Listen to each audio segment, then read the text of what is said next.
The rain pelted against the windows of Tony's diner like tiny, angry fists demanding entrance. I wiped down the same spot on the counter for the third time, my reflection ghostly in the polished surface. 3 more hours until my shift ended. 3 more hours until I could collapse into my threadbare couch and forget about the stack of medical bills waiting on my kitchen table. "Coffee black," a gruff voice called from the corner booth. I grabbed the pot, ignoring the burn of the handle against my palm. The late-night shift was always quiet, except for a few regulars and the occasional trucker passing through our forgotten corner of Boston. That's why I noticed him immediately. He sat alone in the booth furthest from the door, the leather of his midnight black suit catching the fluorescent light. His presence seemed to swallow the oxygen in the room, making the air thinner, harder to breathe. I'd never seen him before, but everything about him screamed danger. From the calculated stillness of his posture to the way his eyes, dark as obsidian, tracked every movement in the diner. "Here you go," I said, setting down the mug with trembling fingers. The steam curled upward between us, a fragile barrier. He didn't thank me. Instead, his gaze crawled over my face, lingering on the faded bruise near my temple. A parting gift from my ex, Dylan, who'd disappeared 3 weeks ago after emptying my savings account. "You're new," he said. Not a question, a statement. His voice was unexpectedly soft, like velvet wrapped around a blade. "I've worked here for 2 years, I corrected before I could stop myself.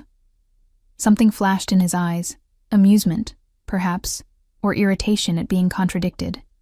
"I meant," he continued, as if I hadn't spoken, "you're new to me." The way he said it made my skin prickle, as if he owned the diner, the street, maybe the entire neighborhood. I retreated a step, coffee pot clutched to my chest like a shield. "Can I get you anything else?" Professional, distant, safe. The corner of his mouth twitched. "Your name?" "Emma," I answered automatically, then regretted it instantly. Men like him didn't ask for names unless they intended to use them. "Emma," he repeated, tasting it. "I'm Dante." No last name. Men like him never needed one. A car door slammed outside, and Dante's eyes flicked toward the sound. His hand disappeared beneath the table for a fraction of a second. When he looked back at me, his expression had hardened. "Your shift ends at midnight." Another statement, not a question. A chill slithered down my spine. "How did you—" "I need a favor, Emma." He leaned forward, his cologne enveloping me, sandalwood, and something metallic, like the scent of an approaching storm. "And I'm willing to pay generously for it." I should have walked away, should have told Tony I was feeling sick, grabbed my coat and disappeared into the night. But the image of those bills and my mother's voice on the phone yesterday, tired but trying to sound brave as she described her latest treatment, anchored me to the spot. "What kind of favor?" My voice sounded distant, as if it belonged to someone else. Dante smiled, a predator's smile that never reached his eyes. "I need you to pretend to be my girlfriend." The coffee pot nearly slipped from my grasp. Of all the things I'd expected, demands for information, questions about other customers, this wasn't it. Why? The word escaped before I could catch it. His jaw tightened, a man unused to being questioned. "Family obligations. My grandmother is dying. She wants to see me settled." Each sentence clipped, revealing nothing. "It's a temporary arrangement, 2 months at most. 2 months pretending to belong to a man who radiated danger from every pore. 2 months lying to a dying woman." The wrongness of it twisted in my stomach. "I don't think—" $50,000, he interrupted. "Half now, half when it's done." The numbers hit me like a physical blow. $50,000. Enough to pay off Mom's medical debt. Enough for her to try the experimental treatment her insurance wouldn't cover. Enough to start over somewhere else afterward. "Why me?" I whispered. "You could have anyone. I need someone authentic, someone who won't attract attention or ask too many questions." His eyes lingered on my uniform, my worn shoes. Someone with reasons to say yes. Shame and anger flared simultaneously. He'd assessed my desperation as easily as reading a menu. What would I have to do? Accompany me to family gatherings. Learn enough about me to be convincing. Stay in my home for the duration. He sipped his coffee, watching me over the rim. Nothing physical is required. Relief flickered briefly before doubt extinguished it. Men like him always expected something eventually. I have conditions, I said, surprising myself with my boldness. I need to be able to visit my mother, and I want the first payment before I agree to anything. Something that might have been respect flickered across his face. Done. But I have one condition of my own. He reached into his suit jacket, withdrew a small black box, and placed it on the table between us. You'll wear this, at all times. With trembling fingers, I opened the box. Inside lay a ring, platinum band cradling a diamond so large it seemed obscene. Next to it, a necklace with a pendant that looked like an ornate D intertwined with thorny vines. The ring marks you as mine, Dante said, his voice dropping an octave. The necklace is insurance. It contains a tracker. Remove it, and our arrangement ends immediately. The word mine sent conflicting shivers through me, part revulsion, part something I refused to name. A tracker meant no escape, no moments truly to myself. A gilded leash. That's more than one condition, I said, fighting to keep my voice steady. The ghost of a smile touched his lips. Take it or leave it, Emma, but decide now. Outside, the rain intensified, drumming against the roof like a warning. Inside, the fluorescent lights buzzed, insects trapped in glass, and across from me, Dante waited, utterly still, utterly confident of my answer, because he was right. What choice did I really have? When do we start?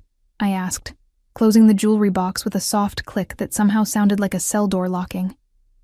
Tonight, he stood in one fluid motion, towering over me. Pack whatever you need. I'll wait in the car. I can't just leave my shift. It's been taken care of. He dropped several $100 bills on the table, enough to cover his coffee 100 times over. Tony understands you won't be coming back. Fear crawled up my throat. You can't just decide that for me. Dante leaned down, his breath warm against my ear. I already have. His hand brushed against mine as he placed a business card on my palm. My driver will collect you in 30 minutes. Don't make me come looking for you, Emma. The threat, soft as a caress, hung in the air between us. I watched him walk away, his movements measured and precise. Through the rain-streaked window, I glimpsed a sleek black car idling at the curb.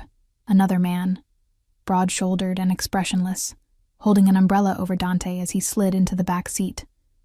I stood frozen, the business card burning in my hand, embossed black letters on heavy cream stock. Dante Ricci. No title, no company name, just a phone number. In 30 minutes, I would walk out those doors and step into his world. I would become the possession of a man who collected people as easily as others collected stamps, a man who could make people disappear with a word, who could apparently buy my workplace with less effort than most people bought coffee. 29 minutes left of my old life. The realization made it suddenly, unbearably precious. I memorized it all. The cracked vinyl of the booths, the flickering neon open sign, the comforting smell of burned coffee and grease. I touched the bruise on my temple, remembering Dylan's parting words. You're nothing special, Em, just convenient. Dante Ricci thought I was convenient too, in his own way, but something told me that unlike Dylan, when Dante was finished with me, he wouldn't simply walk away. He would make sure nothing remained. The clock's red numbers blinked. 28 minutes. I slipped into the back room, removed my apron, and reached for my coat. The weight of Dante's jewelry box sat heavy in my pocket, a down payment on my soul. 27 minutes until I belonged to the Mafia boss who needed a fake girlfriend. 27 minutes until I stepped into a lie that might save my mother's life, or end my own. The ride to Dante's home passed in a blur of rain-slicked streets and oppressive silence. His driver, Marco, hadn't spoken a single word beyond a curt miss when he'd opened the car door for me. Now, as we pulled through wrought iron gates that looked designed to repel armies rather than welcome visitors, my stomach twisted into knots. The house, no, mansion, loomed against the night sky like something from a Gothic nightmare. 3 stories of pale stone and arched windows, illuminated by carefully positioned lights that cast dramatic shadows across its facade. Old money whispered from every perfectly placed shrub, every gleaming window. "He's waiting for you inside," Marco said, his first full sentence revealing a slight Italian accent.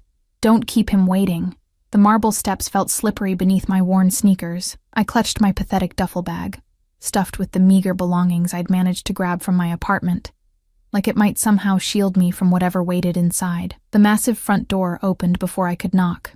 A woman in her 60s, iron gray hair pulled into a severe bun, assessed me with a single sweeping glance that somehow conveyed both curiosity and disappointment. "Miss Emma," she said, her accent thicker than Marco's. "I am Mrs. Rossi. I manage Mr. Ricci's household." She stepped aside. "Please follow me." The foyer alone was bigger than my entire apartment, with gleaming marble floors and a crystal chandelier that probably cost more than I'd earn in a lifetime. My sneakers squeaked embarrassingly with each step, leaving faint damp marks that Mrs. Rossi pointedly ignored. "Mr. Ricci has had a suite prepared for you," she continued, leading me up a sweeping staircase. "You'll find appropriate attire in the closet. I've taken the liberty of ordering several pieces in what I believe will be your size." "I brought clothes," I said, lifting my duffel slightly. Mrs. Rossi's gaze flicked to my bag, her expression suggesting she'd rather handle a dead rat. As I said, appropriate attire has been provided. Heat crawled up my neck. "When will I see Mr. Ricci?" "Once you've changed. He's requested your presence for a late supper." She stopped before an ornate door. "You have 30 minutes. The suite was larger than the entire floor of the nursing home where my mother stayed. A sitting room opened into a bedroom, dominated by a 4-poster bed draped in cream-colored silk. The bathroom gleamed with marble and gold fixtures. Everything spoke of wealth so secure it had never needed to announce itself. I set my duffel on a velvet bench and walked to the closet. Opening it felt like stepping into another world. Dresses, blouses, pants, all in muted, expensive-looking fabrics. Nothing flashy or revealing, nothing cheap. All still with tags attached. All exactly my size. A chill crawled up my spine. How long had Dante been watching me before he approached? How much did he already know? The black box he'd given me sat on my palm, suddenly heavier. I opened it, staring at the ring and necklace inside. The diamond caught the light, breaking it into tiny rainbows that danced across my skin, beautiful and cold, like its owner. With shaking fingers, I fastened the necklace around my throat. The pendant rested in the hollow between my collarbones, heavier than it looked. The tracker inside would tell Dante exactly where I was, always. I slipped the ring onto my left hand, where it sat foreign and uncomfortable. I selected the simplest dress I could find, a knee-length navy sheath, and a pair of low heels. The mirror reflected a stranger back at me. A pale woman with shadowed eyes, wearing clothes that belonged to someone else's life, jewelry that marked her as property. Mrs. Rossi appeared precisely at the 30-minute mark. Her eyes catalogued my appearance, lingering briefly on the necklace and ring. A slight nod was her only acknowledgement. "This way." She led me down a different corridor, this one lined with paintings that looked authentic and ancient. We descended another staircase and entered what appeared to be a private dining room. A table that could have seated 12 held only 2 place settings, one at the head and one to the right. Candles cast a warm glow over fine china and crystal, and there he was. Dante stood by a fireplace, the flames casting his features into sharp relief. He'd changed into what looked like casual clothes for him, dark trousers and a crisp white shirt, open at the throat. He turned as we entered, his gaze sliding over me with the same assessment Mrs. Rossi had given, but infinitely more disturbing. "Thank you, Mrs. Rossi," he said, dismissing her with a slight nod. The door closed behind her, leaving us alone. The silence stretched, broken only by the soft crackle of the fire. "You look appropriate," he finally said, gesturing for me to sit. I slid into the indicated chair, painfully aware of his presence as he took his seat at the head of the table. "Your housekeeper didn't approve of my own clothes." "Mrs. Rossi doesn't approve of most things," he replied, the ghost of a smile touching his lips. "But she's loyal and discreet, which matters more." A young man in a black uniform appeared silently, pouring wine into our glasses before disappearing again. Dante lifted his glass, watching me over the rim. 2 new arrangements. I left my glass untouched. I'd prefer to discuss the terms of this arrangement before we toast to it. Something flickered in his eyes, annoyance perhaps, or surprise. "You're not what I expected, Emma. What did you expect?" "Someone more pliable." The word hung between us, heavy with implication. I forced myself to hold his gaze. $50,000 buys my presence and my silence, Mr. Ricci. Not my dignity. He set down his glass, studying me with renewed interest. "Dante, if you're to convince my family you're my girlfriend, you can't address me so formally." "Dante," I repeated, the name foreign on my tongue. He nodded once, apparently satisfied. "Our story is simple. We met 3 months ago. You were working at the diner. I was immediately taken with you." His tone remained businesslike, as if discussing a corporate merger rather than a fabricated romance. "You were hesitant at first, but eventually agreed to date me. 2 weeks ago, I asked you to move in. Food arrived, something Italian and aromatic that I was too nervous to appreciate. I pushed it around my plate, stomach too knotted to eat. "Your family won't believe that," I said. "Look at you, and then look at me." His eyes did exactly that, a slow assessment that made heat rise to my cheeks. "You underestimate yourself. I'm being realistic. You could have any woman you wanted. Why would you choose a waitress with nothing to offer? Perhaps I'm tired of women who want something from me." He took a sip of wine. "Or perhaps I simply wanted you." The way he said it, so matter-of-fact, so possessive, sent a shiver through me that wasn't entirely fear. I pushed the feeling aside. "When do I meet your family?" "Tomorrow. Sunday dinner at my grandmother's estate." He set down his fork. "My mother, my sister and her husband, several cousins, and Nonna, of course." "The dying grandmother." His expression hardened. "Yes, she has cancer. 3 months, maybe less." Guilt twisted in my chest. "I'm sorry. My mother has cancer too. That's why I trailed off, not wanting to remind him of my desperation. Something softened almost imperceptibly in his expression. "Yes, I know. Stage 4 metastasized to her bones. The experimental treatment at Brigham and Women's could help, but your insurance denied it." Ice flooded my veins. "How could you possibly know that?" "I know everything about you, Emma Walker. Your mother, Janet. Your ex-boyfriend, Dylan, who stole your savings and disappeared. Your student loans from the nursing degree you never finished because your mother got sick." He paused. "Your father, who left when you were 12 and never looked back." Each fact hit like a physical blow. He'd dissected my life, laid out my vulnerabilities like specimens to be studied. Why go to all that trouble for a fake girlfriend? I don't enter into arrangements without due diligence. He reached across the table, his fingers brushing against the diamond on my hand. "And I protect what's mine, even temporarily." I pulled my hand away. "I'm not yours. I'm an employee on a very short-term contract." His smile didn't reach his eyes. "For the next 2 months, Emma, the distinction is meaningless. To the world, to my family, you belong to me in every way that matters." "And the tracker?" I touched the pendant at my throat. "Is that how you typically treat your employees?" "Only the ones I can't afford to lose." He stood, circling the table until he stood beside me.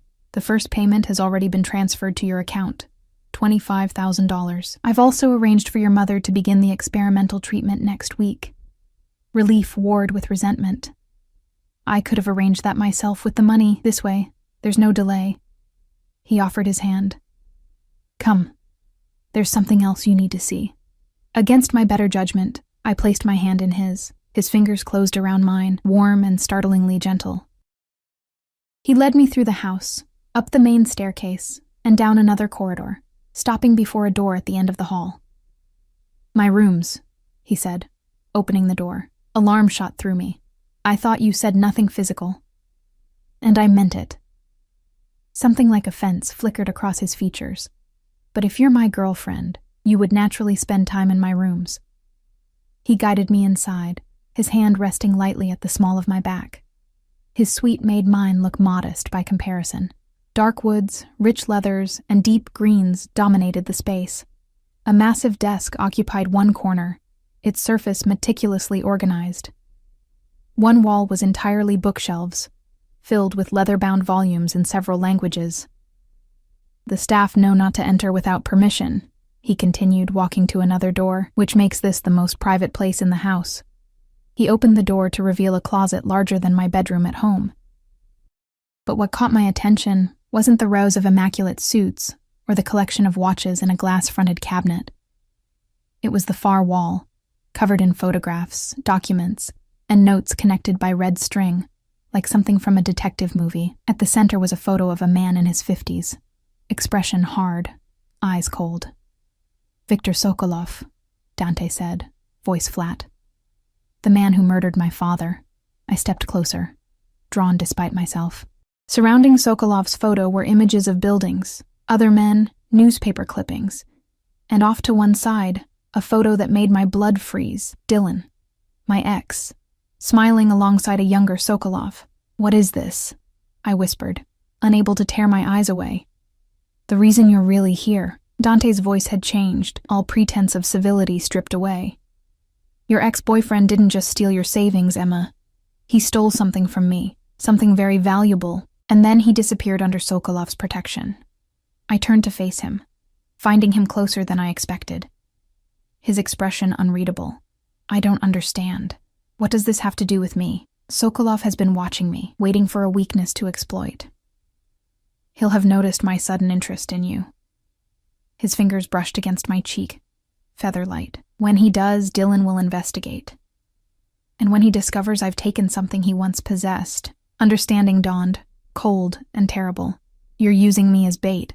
I prefer to think of it as mutual benefit." His hand moved to the necklace at my throat, fingers trailing over the pendant. "You need money for your mother. I need to draw Dylan out of hiding, and we both get what we want." "Except you lied to me." Anger pushed through the fear. "This isn't about your grandmother at all." "My grandmother is dying, and she does want to see me settled." His hand moved to grip my chin, forcing me to meet his gaze. "But yes, I selected you specifically because of your connection to Dylan. Does that change our arrangement? It should have. Any sane person would have walked away immediately. But where would I go? Back to my empty apartment, to watching my mother suffer while drowning in bills. The money was already in my account. Her treatment already scheduled. If Dylan comes looking for me because of you, what happens then?" Dante's eyes darkened. "He won't touch you. No one will. Because I'm wearing your tracker, your ring? Because you're under my protection." His voice had dropped to a near whisper, his face inches from mine. "And I protect what's mine, Emma. With everything I have." The possessiveness in his voice should have terrified me. Instead, it sent a treacherous warmth curling through my body. I stepped back, needing distance from his overwhelming presence. "I want to see my mother tomorrow, before the family dinner." He studied me for a long moment, then nodded once. "I'll take you myself." "That's not necessary." "It is." His tone brooked no argument. "From now on, you don't go anywhere alone. Not while Sokolov might be watching." The reality of my situation sank in fully. I wasn't just playing girlfriend to a powerful man with a dying grandmother. I was a pawn in a dangerous game between criminal organizations. A game where people disappeared or died. "Get some rest," Dante said, his voice softening slightly. "Tomorrow will be challenging." As if in a trance, I walked back to my suite, the weight of the diamond on my finger and the tracker at my throat suddenly unbearable. I sank onto the edge of the bed, staring at my reflection in the darkened window. The woman who stared back looked like me, but wasn't. She wore expensive clothes and another man's jewelry. She'd agreed to be a possession, a lure, a fake lover. All for money that now seemed inadequate compensation for the danger I'd placed myself in. I touched the necklace, tracing the ornate D with my fingertip. For the next 2 months, this was my life. This was who I had to be. I'd sold myself to a Mafia boss to save my mother, and he'd bought me to catch a thief. Morning light filtered through heavy curtains, momentarily disorienting me. The silk sheets felt foreign against my skin, the vast bedroom unfamiliar. Then memory crashed back. Dante, the arrangement, the truth about Dylan. I sat up, heart pounding, half expecting to find Dante watching me from some shadowy corner. But I was alone. The ornate clock on the mantel read 7:30, 6 hours until I would see my mother. 8, until I would meet Dante's family and step fully into my role as his fake girlfriend. I showered in the marble bathroom, using expensive products that smelled of jasmine and vanilla. Wrapped in a plush robe, I returned to the bedroom to find Mrs. Rossi setting a breakfast tray on the small table by the window. "Mr. Ricci requested I bring this up," she said, her expression neutral. "He also asked me to inform you that he's been called away on urgent business, but will return by noon to take you to visit your mother." Relief flooded through me at the prospect of a few hours without his overwhelming presence. "Thank you, Mrs. Rossi." She paused at the door. "Mr. Ricci also asked me to remind you that for your safety, you should not leave the grounds unaccompanied." The relief evaporated. Not a respite. A gilded cage. After she left, I picked at the breakfast. Fresh fruit, pastries, coffee so perfect it made the diner's brew taste like dishwater by comparison. The diamond ring caught the light as I lifted my cup, a constant reminder of my new reality. I dressed in clothes that still felt like a costume. Slim black pants and a soft cashmere sweater in a shade of green that matched my eyes suspiciously well. The closet had been stocked with uncanny precision. Everything exactly my size, the styles conservative but flattering. With nothing else to do, I explored my suite. The sitting room contained a small bookshelf filled with classics and contemporary fiction. A desk drawer revealed stationery embossed with a simple E, as if Dante had anticipated my every need before I even arrived. The realization that I was truly trapped didn't hit until I tried the door to the hallway and found it locked. "For your safety," Mrs. Rossi had said. But safety from what? Or whom? Was Dante afraid I'd run, or was there real danger lurking beyond these walls? I pressed my forehead against the cool wood of the door, fighting rising panic. $25,000. That's what my freedom was worth. That, and the chance to save my mother's life. I had to remember that. A soft click made me step back. The door swung open to reveal Marco, Dante's driver, his expression as impassive as ever. "Miss Emma, Mr. Ricci asked me to escort you to the grounds if you wished for some fresh air." Even my jailer had a jailer. But the prospect of remaining confined in the suite for hours was unbearable. "Yes, please," I said, forcing a smile. Marco led me downstairs and through a set of French doors that opened onto a stone terrace. Beyond stretched gardens so perfect they seemed unreal, geometric hedges, bursts of late-season flowers, a fountain bubbling at the center. "I'll wait here," Marco said, taking up position by the doors. I wandered the paths, breathing in the crisp autumn air, trying to calm my racing thoughts. The estate was surrounded by an imposing stone wall, topped with what looked suspiciously like security sensors. No escape there. Not that I had anywhere to go, or anyone to run to.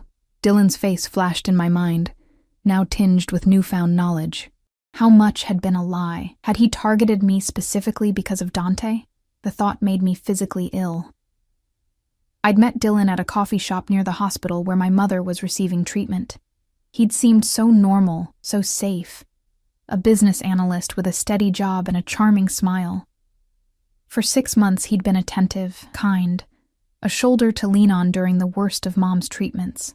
Then one day, I'd returned home to find my apartment ransacked, my savings emptied, and Dylan gone. What had he stolen from Dante? Something valuable enough to place me at the center of a Mafia war. Thinking of running? The voice, deep, amused, and distinctly Italian, came from behind me. I whirled around. A man leaned against a nearby tree, tall and dark-haired, with Dante's jawline but a warmer expression. He wore a tailored suit like a second skin, and sported a smile that promised trouble. "Who are you?" I asked, backing away, eyes searching for Marco. "Antonio Ricci," he said, pushing off the tree with casual grace. "Dante's cousin. And you must be the mysterious girlfriend he's been hiding from us all." He extended a hand. "A pleasure to finally meet you, Emma." I hesitated before shaking his hand. "How do you know my name?" "The household staff talks, not much else to do in this mausoleum." His gaze dropped to my left hand. "Nice rock. My cousin never does anything halfway, does he?" My fingers curled protectively over the ring. "What are you doing here?" "Family dinners tonight." He shrugged. "I came early to annoy Dante. It's a hobby of mine. He's not here. So I've been told.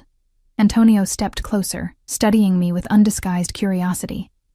Which begs the question, what kind of man leaves his new girlfriend alone the day she's meant to meet his family? He had business to attend to. The lie felt awkward on my tongue. He always does. Antonio's smile didn't reach his eyes. Tell me, how did you two meet? Dante's never shown interest in any woman for more than a night. Before I could formulate an answer, a familiar voice cut through the garden. Antonio. Dante materialized from a side path, his expression thunderous. I don't recall inviting you. Antonio's smile widened. Just thought I'd welcome the newest addition to our family gatherings. You've been keeping secrets, cousin. The tension between them crackled like electricity. Dante crossed to my side, his hand settling possessively at the small of my back. Emma, I see you've met my cousin. Antonio was just leaving. Actually, I thought I might join you for lunch. Antonio's eyes gleamed with mischief. Get to know Emma better before tonight's interrogation. Another time. Dante's voice left no room for argument. Antonio sighed dramatically. As you wish. He turned to me with a wink. See you tonight, Emma. Don't let him keep you all to himself. We watched him stroll away, disappearing around a hedge. You're back early, I said, trying to break the tension. Dante's hand remained on my back, warm and heavy. I received an alert that someone had breached the perimeter. I stiffened.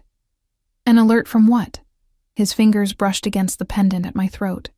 This doesn't just track your location. It monitors your surroundings as well. The invasion of privacy was breathtaking. You're spying on me? I'm protecting you. His eyes held mine, intense and unyielding. Antonio may be family, but he has his own agenda. Don't trust him. I don't trust any of you, I replied, stepping away from his touch. Something like hurt flickered across his features before his expression smoothed. Wise of you. He checked his watch. We should leave soon if you want time with your mother before dinner. The drive to the nursing home passed in tense silence. I stared out the window, hyper-aware of Dante beside me, of Marco's eyes occasionally meeting mine in the rearview mirror. The weight of the necklace felt heavier with each mile. The Sunshine Valley care home looked shabbier than ever next to Dante's gleaming black Bentley. I hesitated at the entrance. Would you prefer I wait here? Dante asked, his voice unexpectedly gentle. The question caught me off guard. I'd assumed he would insist on accompanying me, on meeting my mother. Yes, please. I'd like some time alone with her. He nodded once. I'll be right here if you need me. Mom was having a good day. She sat up in bed, her thinning hair covered with a colorful scarf, a puzzle book open on her lap. Her face lit up when she saw me. Emma, sweetheart. She reached for my hands, then froze, eyes widening at the diamond on my finger. What on earth is that? I hadn't planned for this. Somehow, in all the chaos, I'd forgotten to remove the ring before seeing her. It's complicated, Mom. Complicated looks expensive. She peered at my face. And you're wearing new clothes. What's going on? I perched on the edge of her bed, heart hammering. I couldn't tell her the truth, that I'd essentially sold myself to a Mafia boss to pay for her treatment. But I needed some explanation for the changes she would notice. I've met someone, I said, the half-truth bitter on my tongue. He's well off. And he's arranged for you to start that experimental treatment we discussed. Her eyes widened. Emma, you know we can't afford. It's taken care of, Mom. I squeezed her hands. All of it. The treatments start next week. Tears filled her eyes. But how? Who is this man? His name is Dante. I swallowed hard. He owns several businesses in the city. Not technically a lie, though I suspected those businesses weren't entirely legitimate, and he's just paying for my treatment? Emma, that's... He cares about me, I interrupted. The lie easier now. And he knows how much you mean to me. She studied my face, maternal intuition clearly sensing something amiss. This is awfully sudden. How long have you known him? A few months. I gestured vaguely. It's happened quickly. Is he good to you? Her gaze was penetrating. Does he make you happy? The question struck deeper than she could know. He's protective, I said carefully, and generous. That's not what I asked. I looked down at our joined hands, her thin, papery skin against mine. I'm doing what I need to do, Mom. Concern creased her brow. Emma. He's waiting outside, I said, desperate to change the subject. The treatment will work, Mom. That's what matters. She didn't look convinced, but let it drop. We spent the next hour discussing her care, the upcoming treatment, anything but Dante. When it was time to leave, she held me tighter than usual. Be careful, sweetheart, she whispered. No treatment is worth your happiness. If only she knew the true cost. Dante was leaning against the car when I emerged, sunglasses hiding his eyes, his posture deceptively casual. But I could sense the alertness in him, the constant vigilance. How is she? He asked, as Marco opened the door for me. Having a good day, I replied, sliding into the car. Thank you for arranging the treatment. He joined me in the back seat, closer than necessary. You don't need to thank me for fulfilling our agreement. The drive to his grandmother's estate took us further into the countryside. Through winding roads lined with trees ablaze in autumn colors, Dante used the time to brief me on his family. Names, relationships, what to expect. My mother, Isabella, will be polite but reserved. My sister, Sophia, will ask too many questions. Her husband, Michael, will hardly speak at all. He spoke clinically, as if describing business associates rather than family. Several cousins will be there, including Antonio, who you've already met. And your grandmother? His expression softened almost imperceptibly. Nonna Lucia is formidable. Even now. What should I call her? Nonna, if she permits it, otherwise Mrs. Ricci. I twisted the diamond on my finger nervously. What if they don't believe we're together? What if I say something wrong? Dante removed his sunglasses, his dark eyes finding mine. They'll believe it because I've never brought anyone home before. The implications of that statement hung between us. As Marco turned through an ornate gate flanked by stone pillars, the driveway wound through manicured grounds even more impressive than Dante's, ending before a sprawling Italian villa that looked centuries old. Remember, Dante said as the car stopped, you're here as my girlfriend. Stay close to me. If anyone asks about your past, keep it vague. If you're unsure how to answer something, look to me and I'll intervene. He exited the car, coming around to open my door himself. As I stepped out, his hand found the small of my back again. Possessive, protective, impossible to interpret. Dante. A woman's voice called from the entrance. Tall and elegant, with Dante's dark eyes and imperious bearing, she stood watching us with undisguised curiosity. Mother, Dante replied, guiding me forward.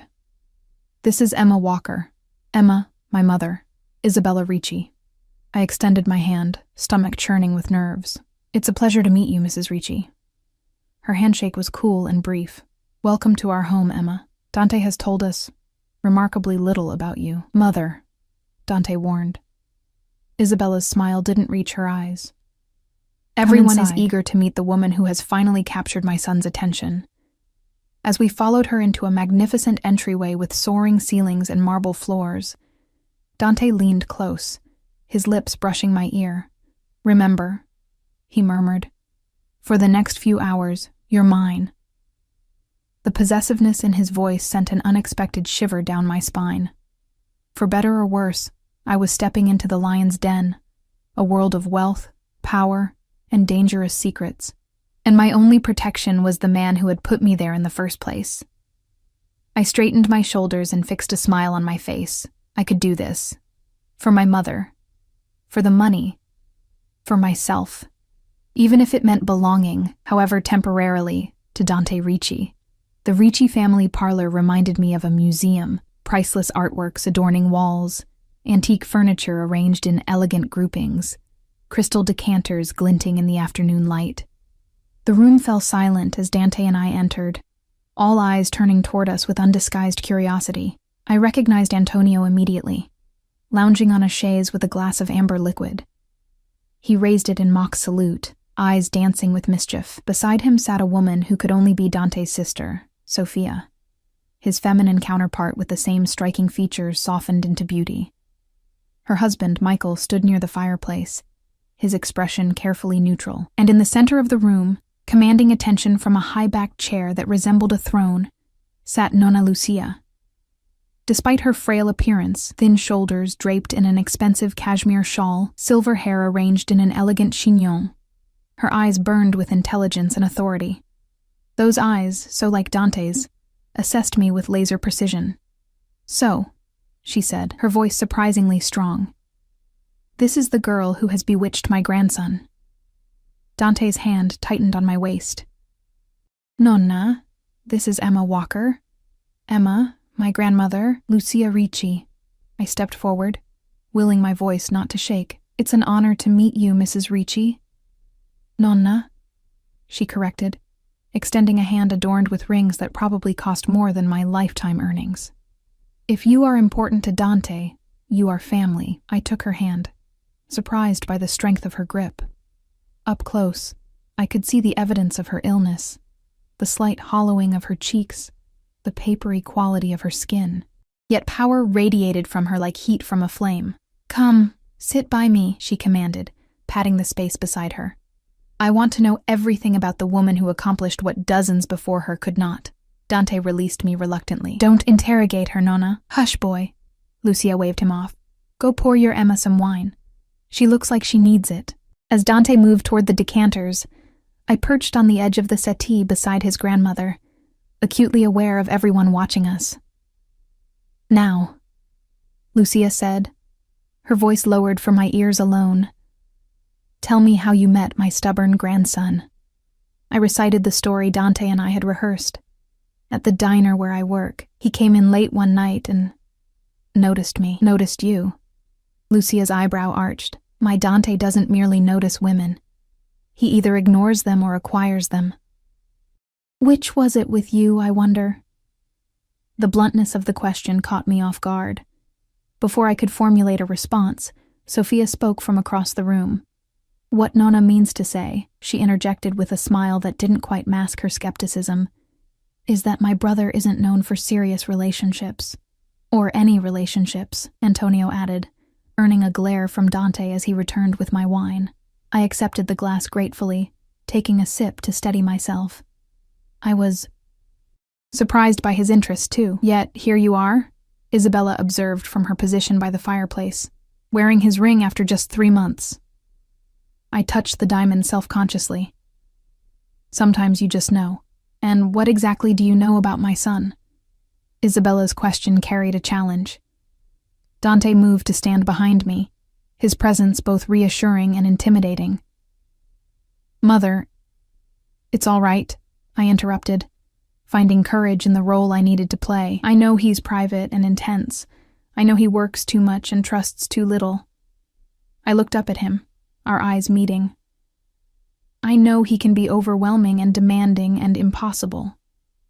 The room had gone completely silent, everyone watching this unexpected display. I turned back to Isabella. "But I also know he's fiercely protective of what matters to him. And for some reason I may never fully understand, I matter."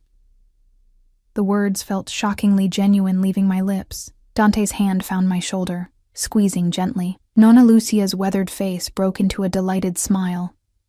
"She'll do," she announced to the room at large. "She sees you clearly, Dante. That's rare." The tension in the room eased slightly. Antonio raised his glass again, to Dante's good fortune then, and Emma's questionable judgment. Dinner was announced shortly after, saving me from further interrogation. The dining room proved as impressive as the rest of the house. A long table set with fine china and silver, fresh flowers arranged in a stunning centerpiece. Dante guided me to a seat at his right, with Nonna Lucia at the head of the table. The meal unfolded in a series of exquisite courses served by silent staff. I followed Dante's lead on which fork to use, which wine to sip, hyper-aware of Isabella's watchful gaze from across the table. "So, Emma?" Sophia asked between courses. "Dante mentioned you were in nursing school before you began working at the diner?" I nodded, carefully setting down my wine glass. "I had to pause my studies when my mother became ill. Cancer, isn't it?"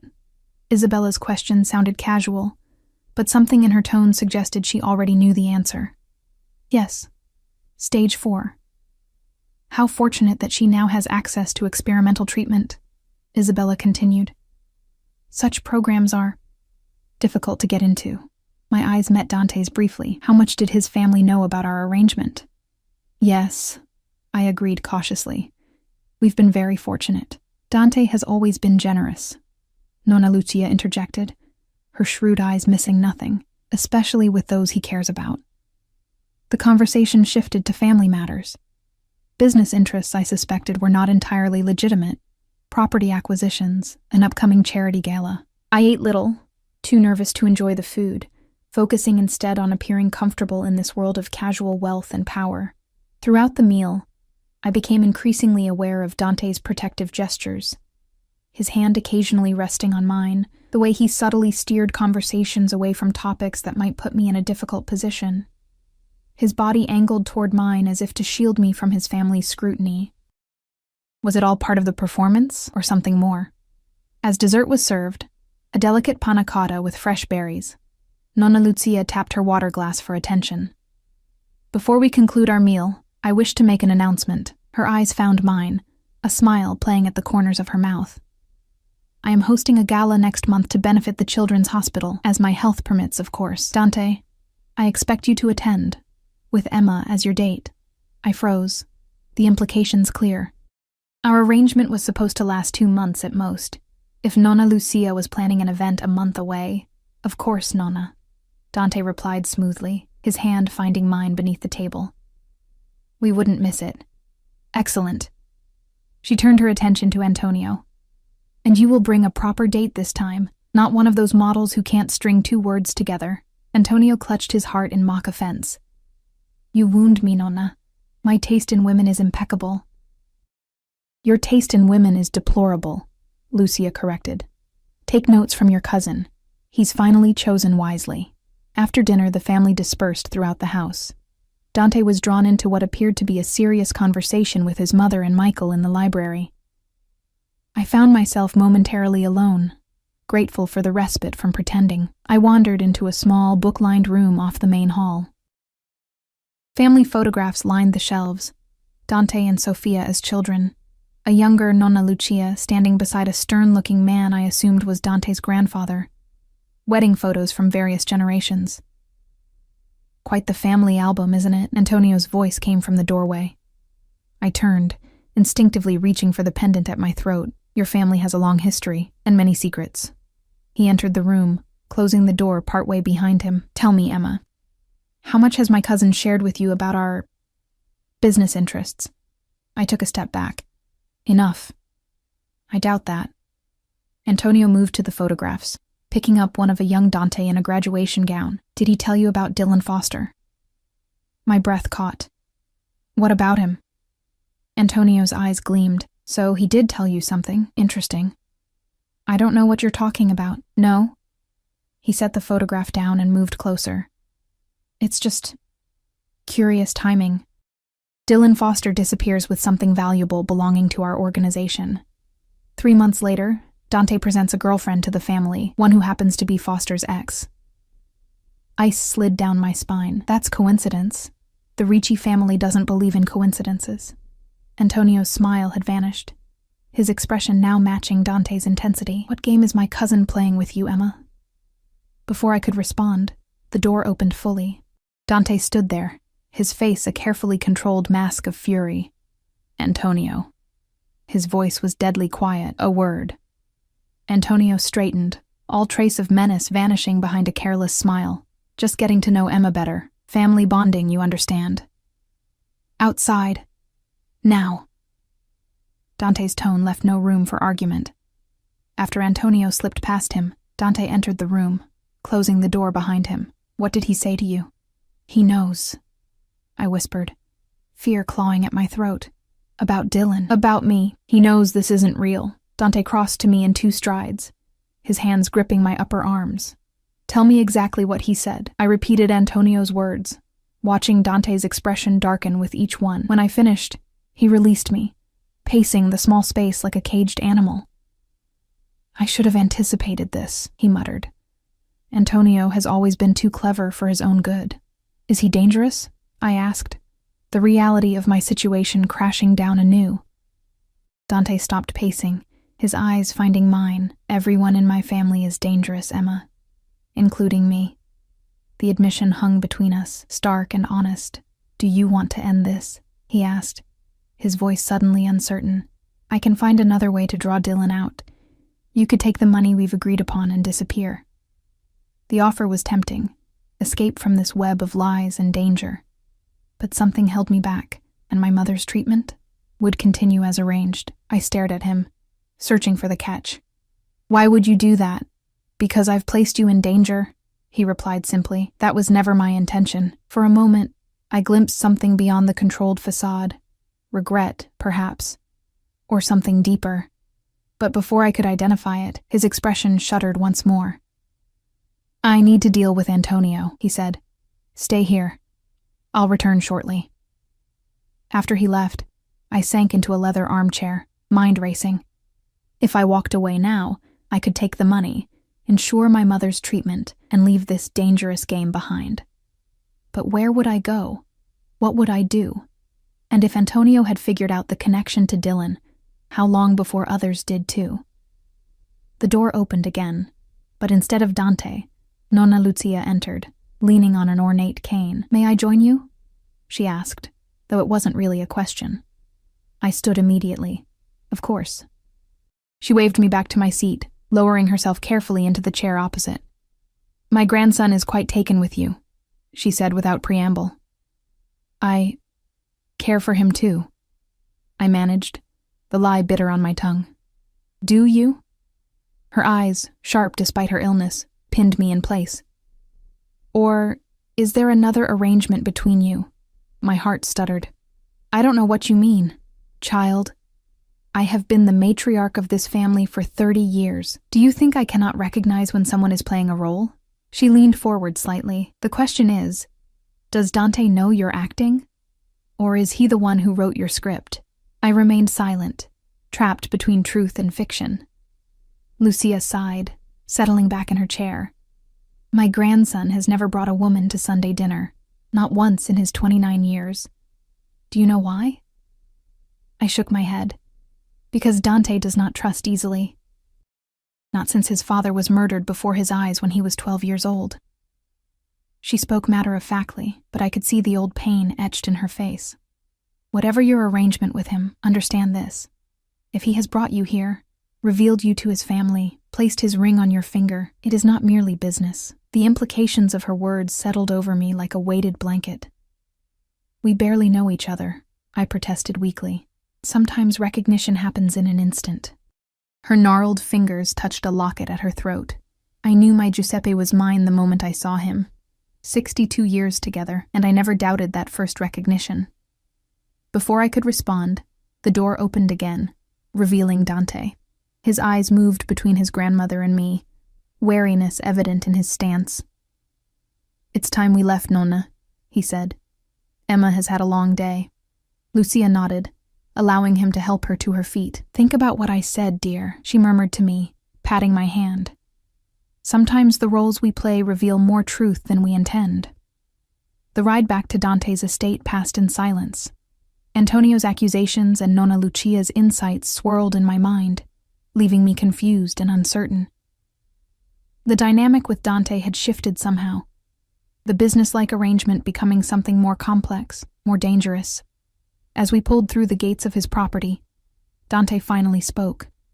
Antonio won't be a problem. I turned to face him. What did you do? Nothing permanent, he replied, a hint of dark humor in his voice. But he understands the consequences of interference now. The car stopped, and Marco opened my door. Dante escorted me inside, his hand at the small of my back once more. This time, I was acutely aware of the heat of his palm through the thin fabric of my dress, of the subtle possessiveness in his touch. We reached the door to my suite, and I turned to face him. What happens now? His eyes searched mine, something unreadable in their depths. Nothing has changed. You're still under my protection, 2 months as agreed. And Dylan? Let me worry about Dylan. His hand moved from my back to brush a strand of hair from my face, the gesture startlingly intimate. Get some rest, Emma. Tomorrow we begin establishing our public presence as a couple. He turned to go, but I caught his arm. Dante, your grandmother knows about our arrangement. He stilled, his expression unreadable. Nonna Lucia knows many things. Not all of them matter. she said. I hesitated, uncertain whether to share her insights. What did she say? His voice had softened, genuine curiosity replacing his usual controlled tone, that sometimes the roles we play reveal more truth than we intend. Something flickered in his eyes, vulnerability, perhaps, there and gone in an instant. My grandmother has always been perceptive. He stepped closer, his hand cupping my cheek. Sleep well, Emma. You were remarkable today. Before I could respond, he leaned down and pressed a gentle kiss to my forehead, his lips warm against my skin. Then he was gone, leaving me staring at my closed door, heart racing from a gesture that had felt nothing like pretense. Inside my suite, I removed the diamond ring and placed it in its box, then hesitated at the necklace, the tracker. My leash. I traced the ornate pendant with my fingertip, remembering Dante's words, I protect what's mine. For tonight, at least, I would remain his. Tomorrow would bring enough complications of its own. 3 weeks into our arrangement, and I'd settled into a routine that felt strangely like normalcy. Each morning, I would wake in my luxurious suite, dress in clothes that no longer felt foreign, and join Dante for breakfast when his schedule allowed. Most days, he would disappear for hours on business, leaving me with Marco as my shadow. 3 times a week, he would escort me personally to visit my mother, whose improvement under the experimental treatment had been nothing short of miraculous. And every night, we would appear somewhere public as the perfect couple. Restaurant openings, charity events, exclusive clubs where Dante would be greeted with deference bordering on fear. Always his hand at the small of my back, always the diamond gleaming on my finger, always the tracker warm against my throat. It was during those public appearances that I began to notice the changes in him, the way his eyes would seek mine across a crowded room, as if ensuring I was still there. The genuine laugh that sometimes escaped him at something I said, the protective stance he adopted whenever another man approached me. The gentle touches that lingered longer than necessary for our charade. You're distracted, Dante observed one morning as we sat in his study, going over details for Nonna Lucia's upcoming gala. He'd insisted I take an active role in the planning, claiming it would reinforce our cover story. I looked up from the seating chart I'd been pretending to study, just thinking about my mother. Her doctor says the treatment is working better than expected. His eyes softened. I'm glad. We can visit her this afternoon if you'd like. We? I raised an eyebrow. Usually you just drop me off. I thought I might meet her properly this time. He set down his coffee cup. Unless you'd prefer I didn't. The offer caught me off guard. In our 3 weeks together, Dante had carefully maintained the boundaries of our arrangement, never pushing for more than our public performance required. Meeting my mother felt like crossing an invisible line. She's been asking about you, I admitted. She thinks it's strange she hasn't met the man who's paying for her treatment. And what have you told her about me? I looked away. Enough to explain the situation without explaining the situation. So she believes we're genuinely involved. Yes. The lie to my mother weighed heavier than any other part of our arrangement. She's happy I'm not alone anymore. Dante was silent for a moment, studying me with that intense gaze that seemed to see beneath my surface. Am I really so terrible to be with, Emma? The question startled me with its vulnerability. No, I answered honestly. You're not what I expected. What did you expect? Someone colder, more ruthless. I met his gaze directly, less human. A ghost of a smile touched his lips. You make me sound like a monster in a fairy tale. Aren't you? The words slipped out before I could stop them. Instead of anger, his expression filled with something like resignation. Perhaps. But even monsters have their reasons. Before I could respond, Mrs. Rossi appeared in the doorway. Mr. Ricci, Marco needs to speak with you urgently. Dante's expression shifted instantly, the vulnerability vanishing behind his usual mask of control. Excuse me, Emma. We'll continue this later. After he left, I remained in the study, thoughts churning. Over these weeks, glimpses of the man beneath the Mafia boss had begun to emerge. His devotion to his grandmother, his unexpected kindness to his staff, his genuine concern for my mother's health. It would be so easy to forget that this was all temporary, that I was here for a specific purpose, that I was bait for Dylan. The thought of my ex had become increasingly abstract, like a story about someone else's life. Dante had shared few details about the investigation, only that there had been progress in locating him. I wasn't sure whether to feel relief or dread at the prospect of Dylan's capture. Emma. Dante's voice from the doorway pulled me from my thoughts. His expression was grim, his posture tense. We need to talk. Fear clutched at my throat. Is it my mother? Has something happened? Your mother is fine. He closed the door behind him, moving to lean against his desk. But there's been a development regarding Dylan Foster. My pulse quickened. You found him? Not exactly. He found you. Dante withdrew his phone, bringing up a photograph. This was taken yesterday outside your mother's treatment center. I leaned forward to see the image, breath catching at the familiar face. Dylan, his hair longer than I remembered, watching the entrance to the hospital from a parked car. Even through the grainy surveillance photo, I could see the calculation in his expression. He's been tracking your visits, Dante continued, his voice controlled, but with an undercurrent of fury. My security team identified him an hour ago. What does he want? The question came out as a whisper. You. Dante's jaw clenched. Or rather, what he believes you represent now. Access to me. The reality of my situation crashed down anew. I wasn't just playing a role. I was genuinely in danger. What happens now? Dante set the phone down, moving to kneel before my chair, his hands covering mine. Now we accelerate the plan, draw him out, on our terms. How? The gala. It's the perfect opportunity. High profile, heavily publicized. If Dylan believes you've truly become part of my life, he'll make his move there. Terror gripped me at the thought of confronting Dylan, of being used as bait in such a public setting. I can't. You won't be alone, Dante interrupted, his grip on my hands tightening. You'll be surrounded by security. I'll be with you every moment. Nothing will happen to you, Emma. I swear it. The intensity in his eyes made my breath catch. You can't promise that. I can. And I do. His voice dropped, becoming almost fierce. No one will touch you. No one will harm you. Not while you're mine. The possessiveness in his tone sent a shiver through me. Not of fear, but of something far more dangerous. In that moment, I realized how easy it would be to believe him, to trust in his protection, to forget that mine was merely part of our arrangement. What about afterward? I asked, needing to break the spell of his proximity. When you have Dylan and this is over? Something flickered in his expression.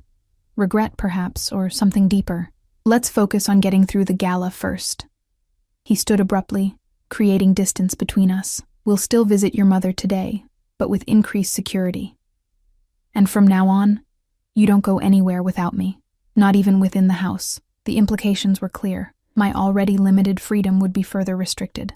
For my safety, yes, but a cage nonetheless. For how long? Until Dylan is dealt with. The cold precision in his voice reminded me sharply of who Dante really was, what he was capable of. And if I want to leave? To take my mother and disappear? His expression hardened. That would be unwise, Emma. Dylan has found you once. He would find you again. And next time, I might not be there to protect you. The threat, or warning, hung between us, heavy and undeniable. Get ready, he said, his tone softening slightly. We leave for the hospital in an hour. After he left, I sank back into the chair, mind racing. I'd been naive to think I could simply walk away when our arrangement ended. I was entangled now in Dante's world, in his vendetta against Dylan, in a dangerous game with no clear path to safety, and worst of all, some treacherous part of me didn't want to leave. The hospital hallway felt too bright, too exposed after the revelation about Dylan. Dante walked beside me, closer than usual, his hand resting possessively at my waist. Marco and another security guard flanked us, their vigilance palpable. You don't need to be nervous, Dante murmured as we approached my mother's room. I'm very good with mothers. Despite everything, a surprised laugh escaped me. Somehow, I doubt you've met many. His lips quirked in that almost smile I'd come to recognize. First time for everything. My mother was sitting up in bed, looking better than I'd seen her in months. Color in her cheeks, hair growing back in soft wisps. eyes bright and alert. Her gaze moved immediately to Dante as we entered, curiosity and wariness battling in her expression. "Mom," I said, moving to kiss her cheek. "This is Dante. Dante, my mother, Janet Walker." Dante approached the bed, his usual commanding presence softened into something almost gentle. "Mrs. Walker, it's a pleasure to finally meet you." "Likewise," my mother replied, her eyes assessing him with maternal precision. "I've heard quite a bit about you. All good things, I hope." The charm in his voice sounded genuine. "Mostly vague things," she corrected, glancing at me with knowing eyes. My daughter has been unusually reticent about the man who swept her off her feet. I tensed, but Dante merely smiled, taking the chair beside her bed. "Emma values her privacy. It's one of the many things I admire about her." The conversation flowed more easily than I'd expected. Dante asked thoughtful questions about my mother's treatment, listened attentively to her responses, and managed to charm her without seeming insincere. Not once did he mention the cost or imply any obligation. Watching him interact with my mother, the gentleness in his manner, the genuine interest in his questions, I felt something shift inside me. This wasn't the calculated performance of a man maintaining a business arrangement. This was something else. "You've given me a great gift," my mother said as our visit drew to a close, reaching for Dante's hand. "Not just the treatment, but seeing Emma happy again. I worried she'd never find someone who truly saw her value." Guilt twisted in my chest at the deception, but Dante's response caught me off guard. "Your daughter is extraordinary, Mrs. Walker," he said, his voice soft but certain. "I'm the fortunate one." His eyes met mine over my mother's bed, filled with an emotion I wouldn't name. For a moment, the pretense fell away, leaving something raw and honest in its place. "Take care of each other," my mother said, squeezing both our hands. I swallowed past the lump in my throat. "We will, Mom." In the car afterward, the silence between us felt charged with unspoken thoughts. Dante stared out the window, his profile etched against the passing cityscape. "Thank you," I finally said. "For being kind to her, for not making it about the money." He turned to face me, expression unreadable. "Is that what you expected? That I would remind your mother of her obligation to me?" I didn't know what to expect, I admitted. "This arrangement has always been transactional." "Is that still how you see it?" His voice was quiet, almost vulnerable.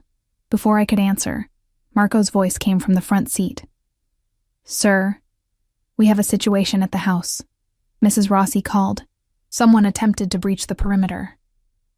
Dante's expression transformed instantly, all vulnerability vanishing behind cold fury. "Take us home. Now."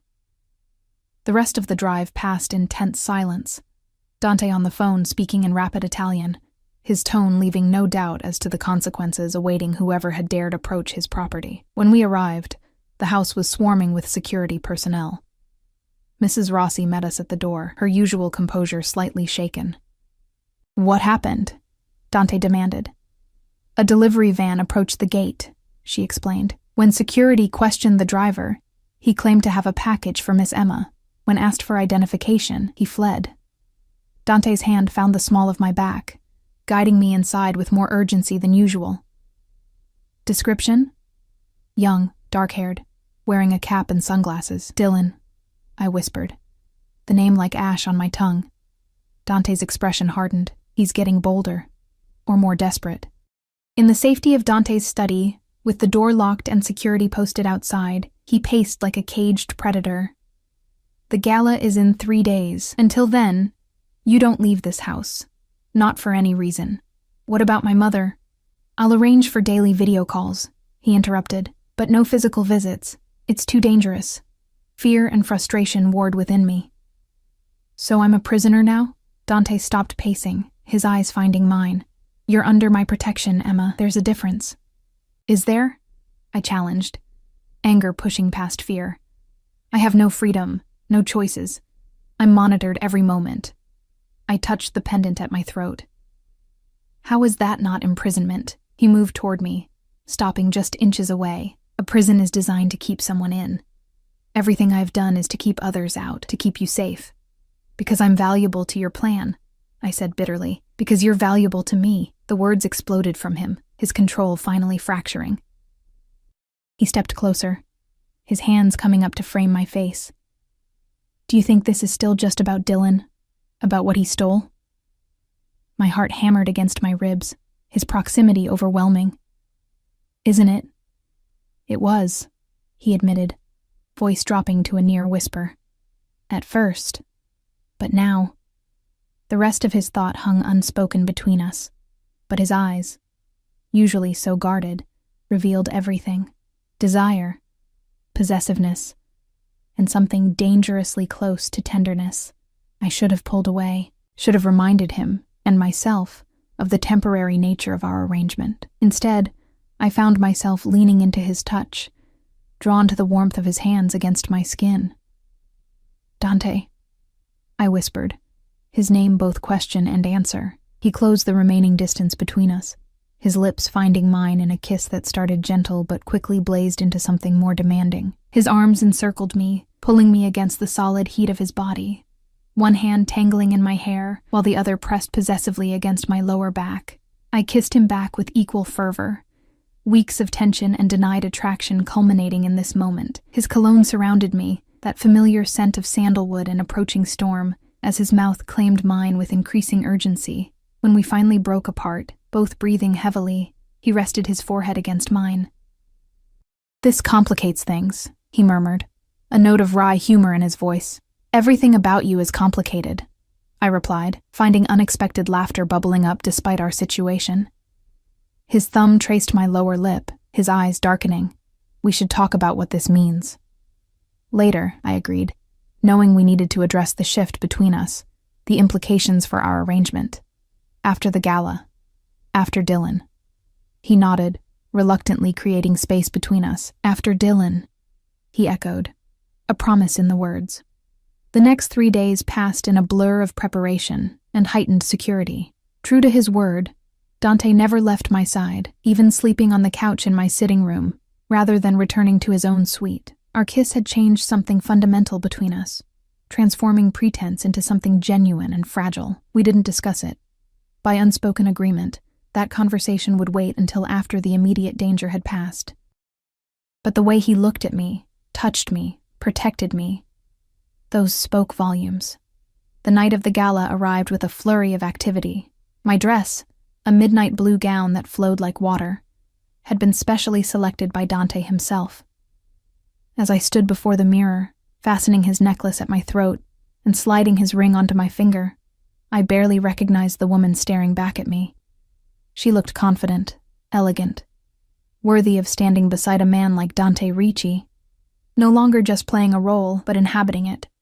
A soft knock at the door preceded Dante's entrance. He stopped abruptly at the sight of me, his expression momentarily unguarded. "You look beautiful," he said, the simple words carrying more weight than elaborate compliments ever could. He crossed to stand behind me, our reflections forming a striking pair in the mirror. His hand settled on my shoulders, warm and steady. "Are you ready for this?" The question encompassed so much more than just the evening ahead. Was I ready to face Dylan, to acknowledge what was developing between Dante and me, to accept that my life had irrevocably changed? I met his eyes in the mirror, finding strength in his unwavering gaze. Yes. His lips brushed against my temple, a gesture of affection that had become natural in these past days. "Stay close to me tonight, no matter what happens." "I will," I promised, turning to face him. "Dante, after tonight, when this is over, what happens to us?" The vulnerability in the question hung between us, impossible to take back. His hands cupped my face, his expression more open than I'd ever seen it. "What do you want to happen, Emma?" The truth spilled from me before I could stop it. "I don't want this to end." Relief and something like joy flashed across his features. "Then it won't," he said simply, as if rewriting our arrangement was within his power. Perhaps it was. His phone buzzed, breaking the moment. "The cars are ready," he said after checking the message. "It's time." As we descended the grand staircase, surrounded by security, I realized with sudden clarity that tonight would change everything, one way or another. Either Dylan would be caught and our charade could end, or something would go terribly wrong. Dante's hand found mine, squeezing gently as if sensing my thoughts. Trust me, he murmured. I won't let anything happen to you. And despite everything, despite the danger, despite the lies that had brought us together, I did trust him, not just with my safety, but with something far more precious and fragile. My heart. Whatever came next, we would face it together.